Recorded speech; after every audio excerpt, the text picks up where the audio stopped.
I am also here tonight to voice my concern about the 4G and the 5G towers. I have seen or I've read about where they might be located, and one is near where I live and near school. Oh, I'm sorry. Can you hear me now? Thank you.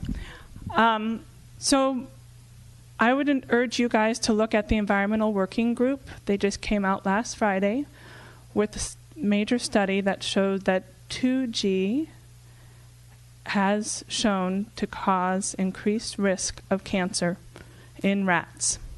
So now we are considering putting multiple 5G cell towers in our neighborhoods. And I understand that we need to have multiple in a neighborhood because the power of it doesn't reach very far. So there's a preliminary of how many there will be per neighborhood, and that will most likely increase. So I'd like you to look at an environmental working group. And I'll say to all of you, you can submit whatever you wanted to submit in writing also. Lendy Purcell to be followed by Raylyn Thomas. Hi. I'm VP of Jonas Philanthropies. I'm also president and founder of something called FACTS, Families Advocating for Chemical and Toxic Safety. I was working on lead and pesticides as a funder of science and advocacy, and wireless radiation came up to my view when I was talking to a scientist who works for Environmental Working Group, Olga Nendinko, who's done their cell phone research, who told me that EMF, RF radiation, the studies she's seen, is more concerning than a lot of the chemicals that they were regulating.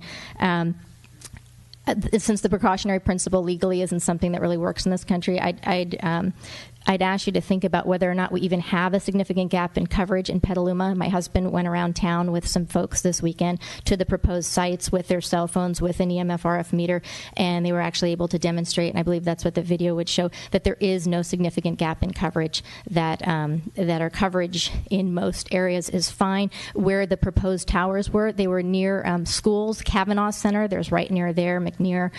They were near apartment buildings. Why would they be near apartment buildings? Because this is really about Verizon streaming video and having us pay for subscriptions for video. You can submit it in writing. Thank you. Painlyn Thomas to be followed by Deborah Beretta.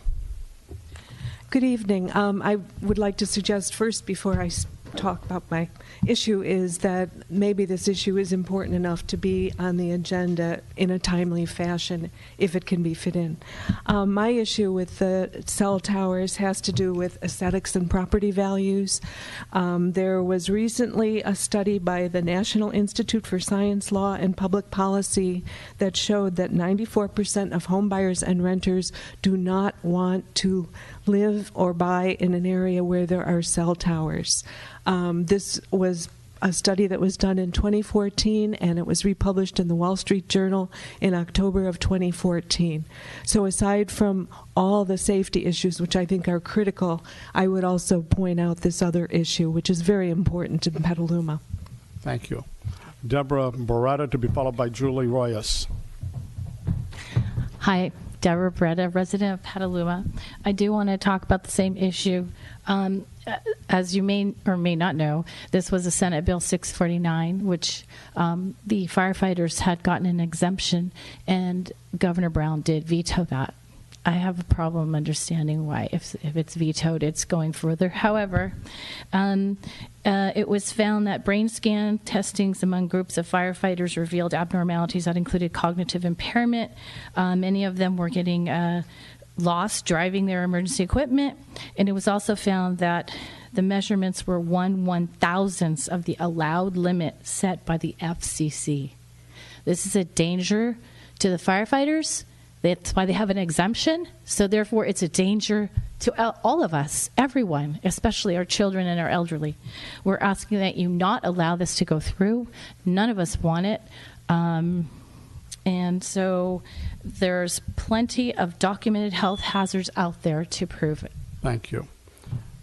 Julie Royas to be followed by Lisa Monroe. Hi, good evening. My name is Julie Royce. I am a mother and a military wife. I've been living in this beautiful city for 2.5 years, and we hope to make this our forever home.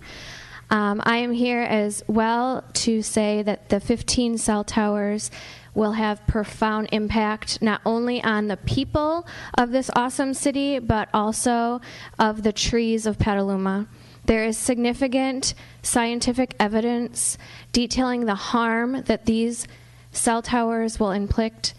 There was a 10-year study done in Germany that monitored the trees, and it's a long thing, and since I don't have a lot of time, they selected 60 damaged trees, and they did a whole study showing how the radiation correlated, and of the trees, the side that faced the RF, the EMF, were completely damaged. There was... Thank you. Lisa Monroe, to be followed by Melody Kaspari. Good evening. My name is Lisa Monroe, and I'm also a resident here in Petaluma. I wanted to state a fact. A lot of us like evidence-based medicine, that in 1964, the U.S. government started paying its embassy personnel stationed in Moscow hazard pay in recognition of the statistically higher increases in cancer and other illnesses for those living and working at that embassy. And the reason why is because for 25 years, starting in 1953, the Russians used RF microwave radiation to covertly attack the U.S. Embassy staff in Moscow, Russia. So the ongoing radiation campaign affected 1,800 employees and 3,000 dependents housed at the embassy during that period. What happened during that time is that people had cardiac problems, neurological, psychological symptoms, altered blood cell counts, elevated cancer in children and adults. So I'm also proposing that we do not subject our members, our citizens, to the 4G, 5G Verizon law. Thank you. Melody Kaspari, to be followed, if he wishes, or if she wishes, Aline Carrero, who was the person that had the 6-minute video. I don't know if they want 1 minute verbally or not. Melody Kaspari. Hi, good evening, Mr. Mayor and members of City Council. I'm also a concerned resident and business owner in Petaluma, and just reading about the 4G and 5G small cell towers, it seems like this is an unnecessary thing. There really is no significant gap of coverage, and why would we put something that's so controversial that could potentially be harmful in our neighborhoods, near our schools, if it's not necessary? So I just wanted you to think about that and possibly put that on as an agenda item in the future. Thank you for letting me speak. Thank you. I don't know if I'm getting the name right or if the person wishes to speak for 60 seconds. Are they in the chamber? That's possible. That's okay. What is that? Yeah. What did she ask? That's her name. And her name is? Hi, Helen Greco. Okay, thank you, Helen. So I came here 12 years ago. I'm a Petaluma resident. First of all, I want to say I've been an activist for 35 years. I was the executive director of the California National Organization for Women. I now work for Common Cause. I got involved in this because I live in the neighborhood, and I don't want to have these things in our neighborhood. I love Petaluma.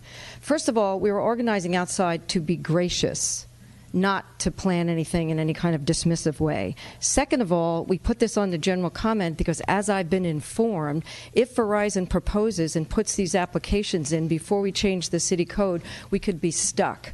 So this is a panic we're feeling about procedural stuff, and I think that's relative and fair. The video, I spent the weekend running around to these 15 proposed sites to say, okay, here's my Verizon phone. Do we have coverage? We have coverage. At some point, it would be good if you folks could take a look at that video. Maybe you will put it on the general agenda. At that point, it would be pertinent.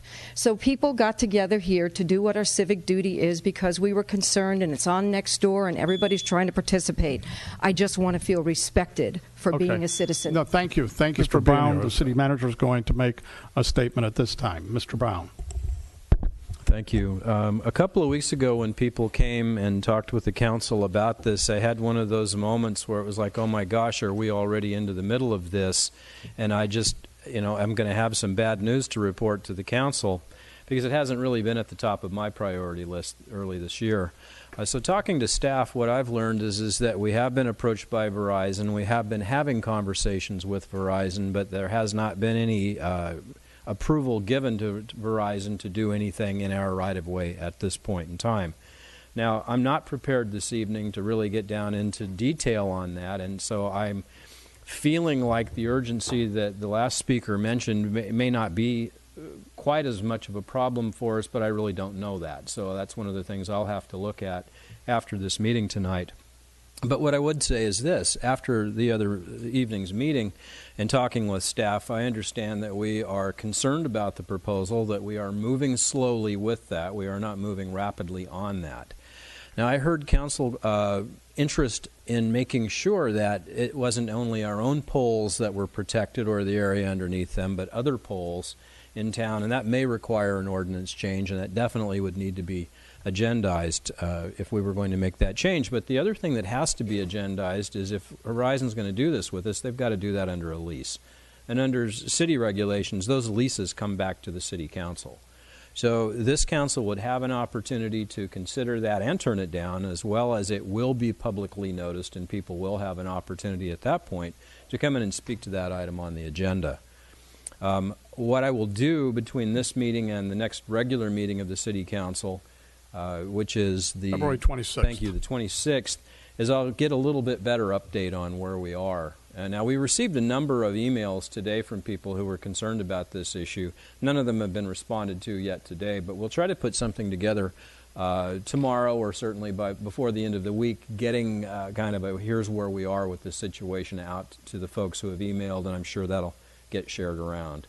So that's as much as I can really say tonight about it, but it isn't going ignored just because the council hasn't had a chance to put it on their agenda yet this year. So thank you for the time. Councilmember Barrett. Yeah, and I would just like to have the city manager or the mayor respond to if people want to know when that will be agendized, how can they find that out ahead of time?